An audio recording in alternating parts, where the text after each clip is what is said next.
ஆழ்ந்த பொன்னிறத்தில் ஒளிர பழங்கால நடுவேதின கிராமம் மெல்ல மங்கலாக தெரிந்தது. வெயிலின் மந்தமான வெப்பத்தில் தூசிகள் மிதந்து கொண்டிருந்தன. கிராம மக்கள் வழியில் நின்று எதிர்பார்ப்புடன் யாரோ வருவதை நோக்கியபடி பேசிக் கொண்டிருந்தனர்.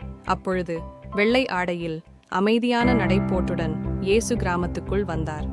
அவரது கண்கள் கனிவாக பிரகாசித்தன. அவருடைய அமைதியான முகத்திலும் மென்மையான நடையிலும் ஒரு புனிதத்துவம் தோன்றியது. மக்கள் அவரை பார்த்ததும் அவருக்கு வழிவிட்டார்கள். சிலர் வியப்புடன், சிலர் நம்பிக்கையுடன் அவரை நோக்கினர். வழியில் கிராமத்தின் முன்வாசலில் 3 பேர் அமர்ந்திருந்தனர். ஒரு முதிய பெண், ஒரு கண் பார்வை இழந்த முதியவன் மற்றும் நடக்க முடியாத ஒரு குரோதியன். அவர்கள் நம்பிக்கையோடு இயேசுவை நோக்கினர். அவர்களது இதயங்களில் ஒரே ஆசை, அவர்களின் துயரை யாராவது போக்குவார்களா? அப்போது அந்த குரோதியன் தனது கைகளை உயர்த்தி, இயேசுவே, தயவு செய்து எங்களை ஆசீர்வதிக்க வேண்டும் என்று உரத்த குரலில் அழைத்தார். இயேசு அருகில் சென்றார். முதிய குரோதியனின் கண்களில் தன் விரல்களை மெதுவாக வைத்தார். மென்மையான ஒளி பரவியது. மக்கள் மூச்சு தக்க வைத்து பார்த்தனர். சில வினாடிகள் கழித்து அந்த முதியவன் கண்களை திறந்தான்.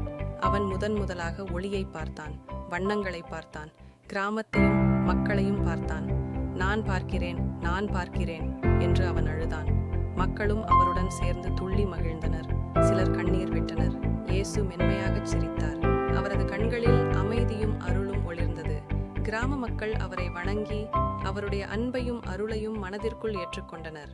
அந்த நொடியிலிருந்தே கிராமத்தில் நம்பிக்கையின் வெளிச்சம் பரவியது. இந்த கதை இயேசுவின் கருணையும் மக்களுக்கான அவரது தியாகமும்